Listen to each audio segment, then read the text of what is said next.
Hello and welcome.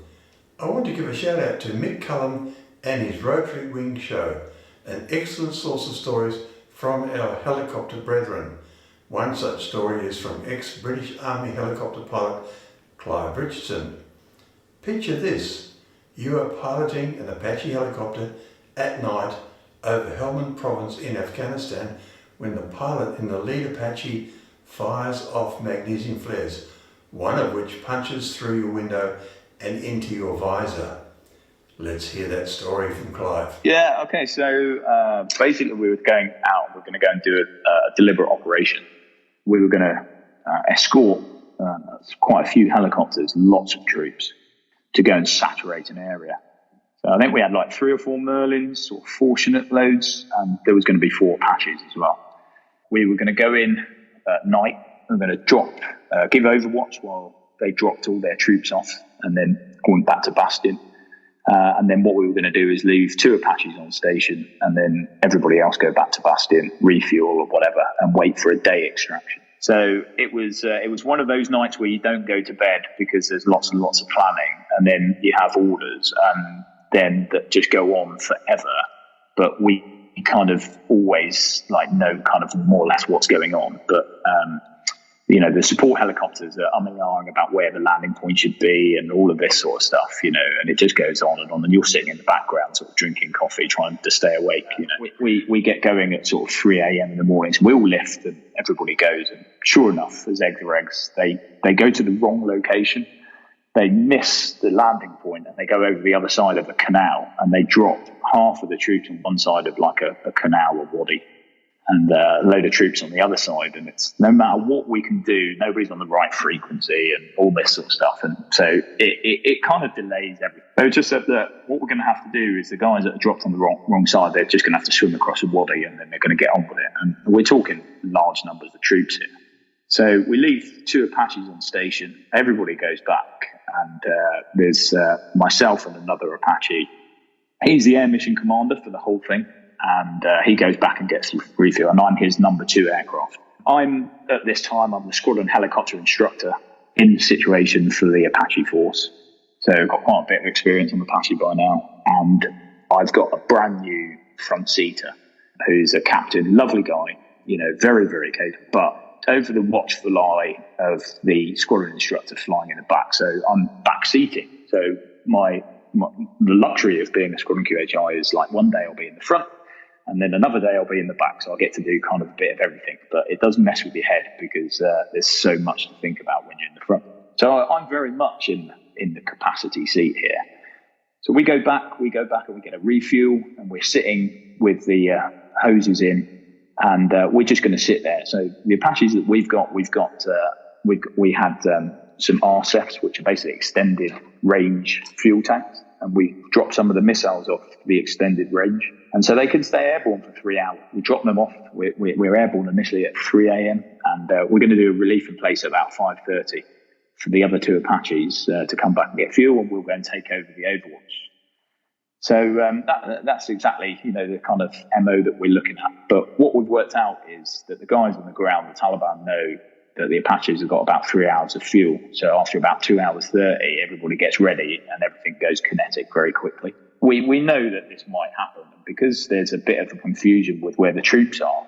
It's a really bit of a dodgy situation. I'm sitting on the wing, and we're coming up to about 5:30 when we're going to lift. And because when we put all the troops in, what we did is we've come up with a system where we take a monocle. So we take a set of MPGs, we cut one of the goggles off, so we've only got one tube, and then we have a bracket on our helmet, so we can have one tube in the left eye, because in the right eye you've got your FLIR projected through the monocle. You've got FLIR in your right eye, and you've got IR in your left eye, right. And then everything else is turned down.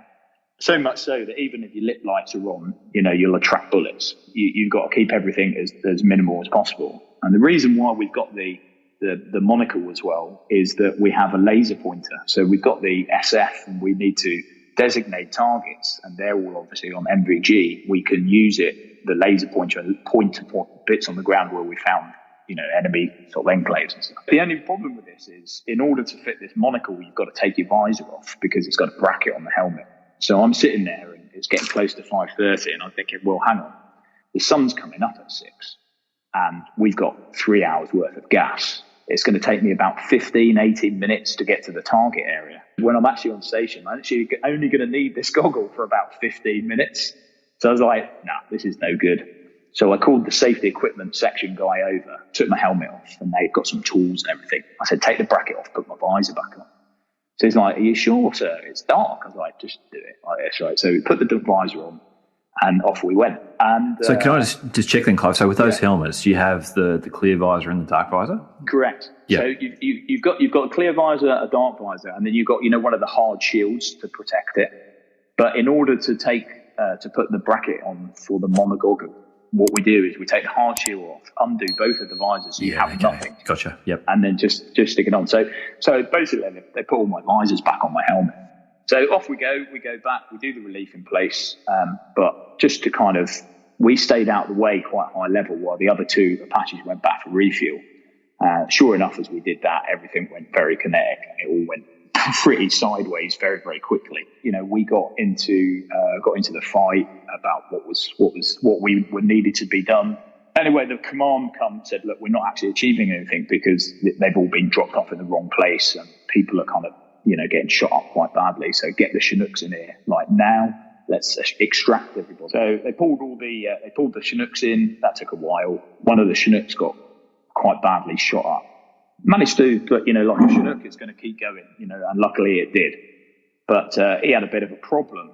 So my number one, my commander, he says, listen, mate, he says, you stay with that Chinook and I'll stay here on the fight here because if that Chinook goes down, it's going to need support.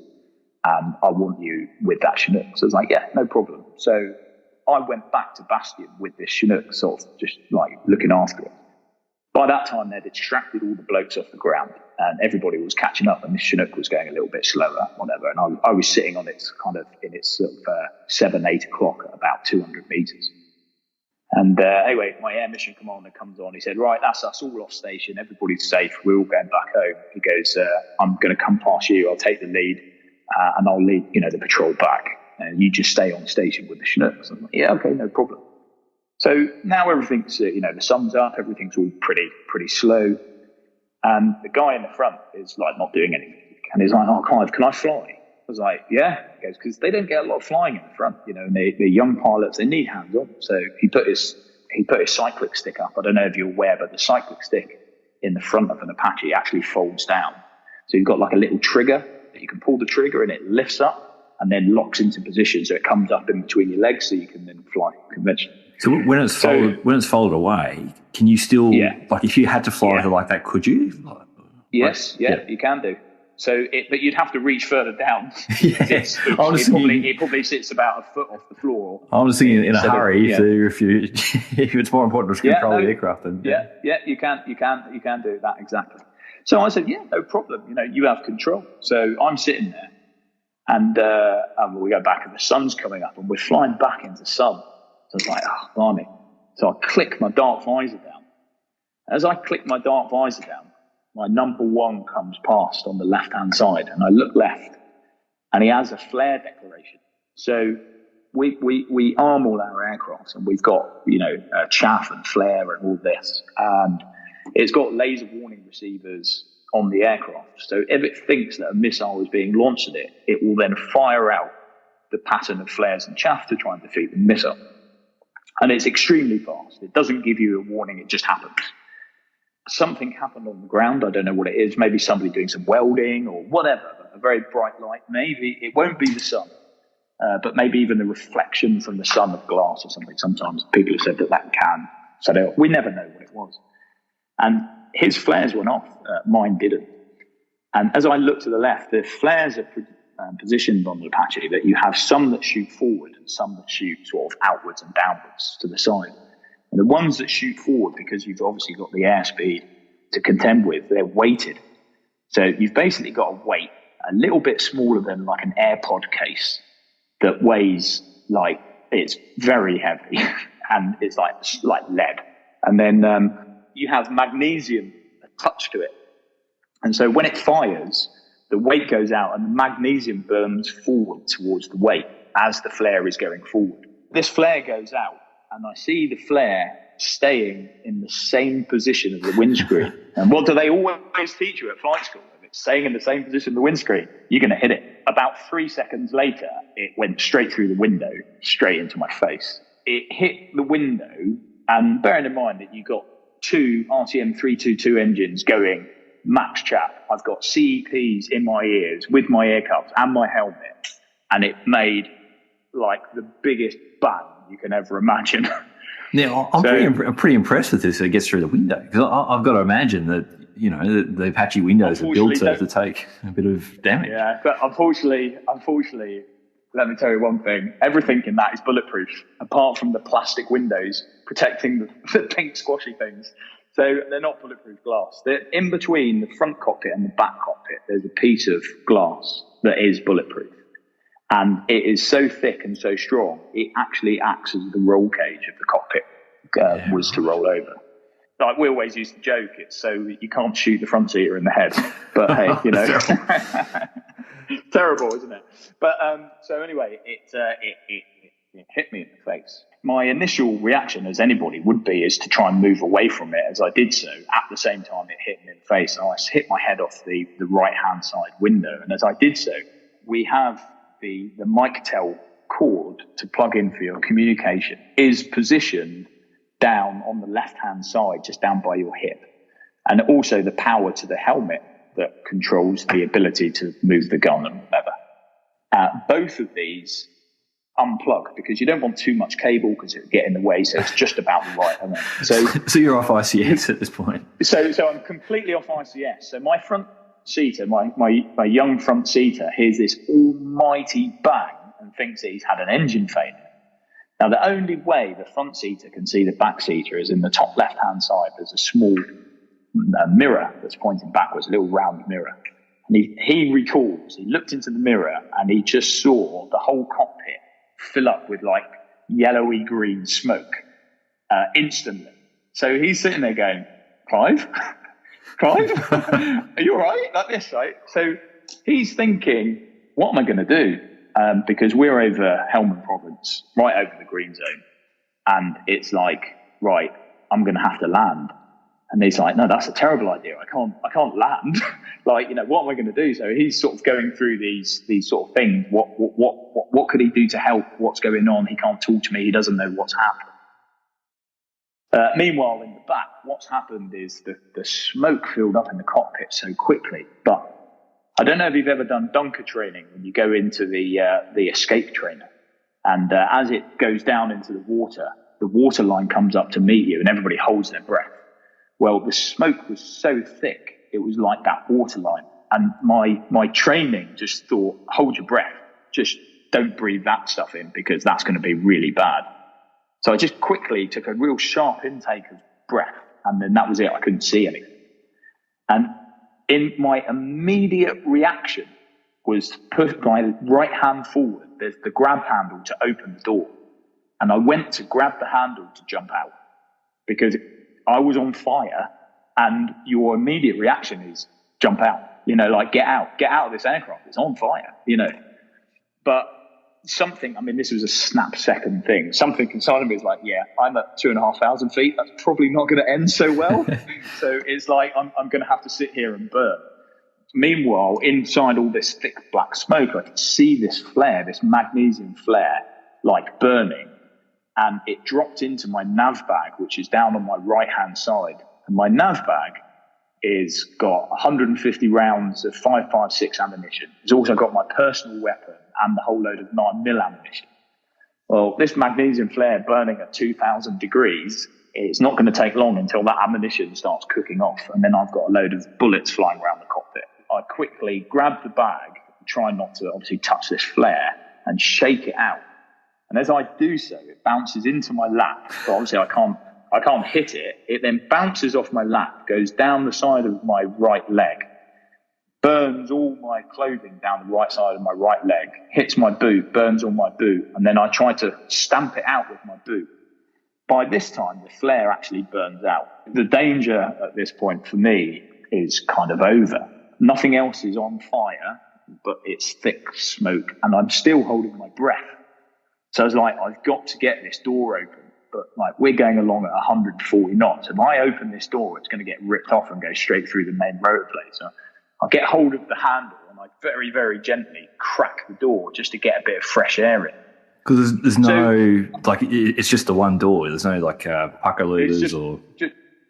There is with air conditioning, but I need fresh air in because it's just recycling that stuff. So I'm thinking, right, what I'm going to do is I'm going to open this door and all the smoke is going to go out the door and I can have a breath. I opened the door and it was like something out of Harry Potter.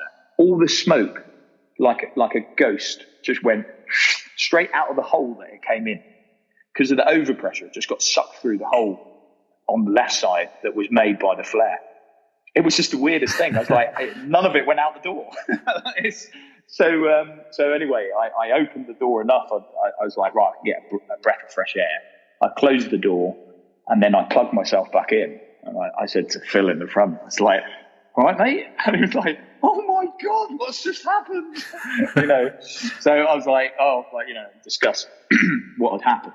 And he was like, are you all right? And I went, well, I don't feel anything, but like, it's quite a bit of adrenaline. And I sort of checked myself over. And I said, I'm pretty hot, but I don't think I'm burnt. I'm okay. So he goes, what do you want to do? Do you want to land? I was like, I don't want to land. Let's get back to Bastion, And that was about 10 minutes flying away. So off we go. We go back. And every single part of the cockpit was covered in a fine black soot. So I had to sit there and just kind of wipe my instruments so I could see the instruments again and all the rest of it. I just said to him, I said, right, you fly it. I'm not going to fly it. You fly it, take it back, which was what he was always going to do anyway. I just get on the radio and just, I sort of say, unfortunately, this aircraft might not be able to do any more tasking today. I need the engineers' support as soon as we get on the ground and this, that, and the other. We got back, kind of walked in covered in soot. You saw the photograph I put there on LinkedIn. And people were like, what happened? And I sort of pointed to the Apache that was just stopped outside the tent with a big hole in it. And they're like, what? That's the rest is kind of history. But it was one of those things. It's like, if I would have not decided to take my monogoggle off and put a visor on, I wouldn't have had the visor there to be able to put down when the sun come up. And 10, 15 seconds later, or whatever it was, the flare smashed into my face. I mean, the actual path it took, it went through the window, hit my visor. It then went down my chest, and you've got body armor on with a big sort of bulletproof plate. But in front of that, I had a load more magazines as well, and it burned all of that. It burned all my trousers, all my boot, and my nav bag. Had I not been wearing that equipment, it would be a very, very different story today. Had I not been wearing a visor, I hate to think what would have happened to my face. And had I not been wearing Nomex flying stuff. And I must say as well, this is getting towards the end of our tour, and we've been washing, and anybody that's been on tour will know, your stuff goes into wash, and it gets washed at 1,000 degrees and comes back with none of the DPM camo on it. It's just all completely washed out.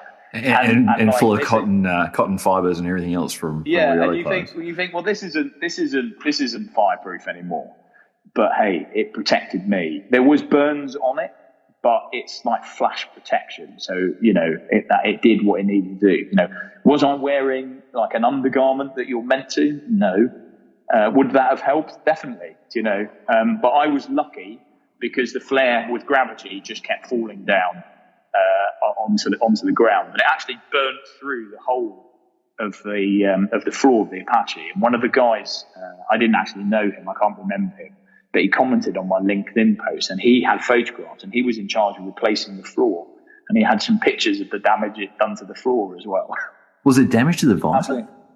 Absolutely not. There was nothing. I looked at it, I couldn't believe there was nothing on the visor. There was like, you could see where something had scraped across the front of it, but no more than like if you would maybe put the visor on the corner of a table and push it across like that. But, with a bit of a polish out, it was absolutely fine. And I think because one, they're very, very strong, and two, they're flexible, very flexible.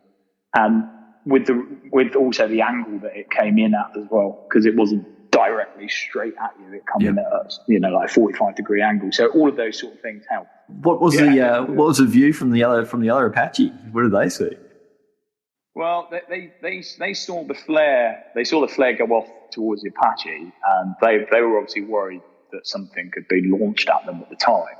And then the next thing, like the guy recalls, is seeing a whole load of smoke come out of the hole that was in the side of my windscreen. And then he got onto the thing. He's like, "Are you all right?" Like this. I was like, "Yep, I'm still here." So it was all quite.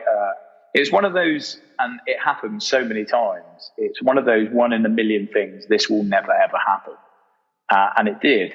Like interestingly, when we got back, DSTL, who make all the flares, and they do all the testing and everything like that. They come back. I put the incident report in. I did everything that I needed to do.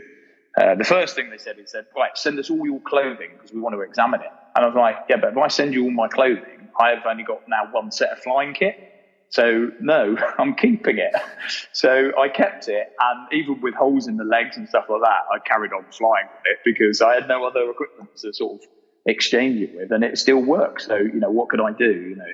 And it took a while to get new equipment through the system. I did eventually get new equipment, but I kept the trousers, I kept the boots and everything, as a bit of a memento, I suppose. But they also accused me of lying about how close the aircraft were, because I said that the aircraft were they were probably a good sort of 50 to 80 meters apart. And they're like, no. The energy in the flare is not powerful enough to be able to do this, blah, blah, blah, blah. And I said, well, whatever you scientists think, it did.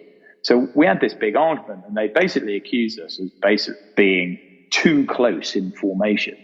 And if we were in close formation, we should have safed our CMDS button to stop the flares being dispensed.